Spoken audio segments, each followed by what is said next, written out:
السلام عليكم. انا جايه النهارده افضحه، بس بفضحه قدامه مش من وراه يعني. طب انت عارف اتكلم على ايه؟ هو في غيره؟ برقوق.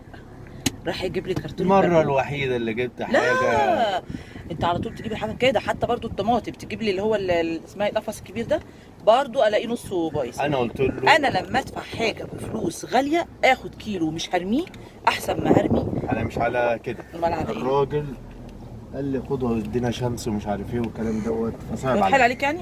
صعب عليا. صعب عليك. طب انا ما بصعبش عليك، الفلوس اللي انت بترميها دي دهاني، انا اولى بيها. لا، الناس أولى. بيحب ينفع الغريب. الغريب اولى من بيجيب البرقوق بايظ 3 كيلو ترموا في الزباله. لا، هو الراجل عامل ايه بقى؟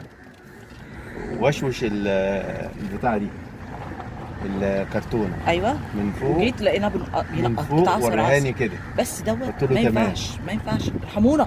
ارحمونا، الفلوس دي بتجيب بالعافيه يعني مش بالسهل.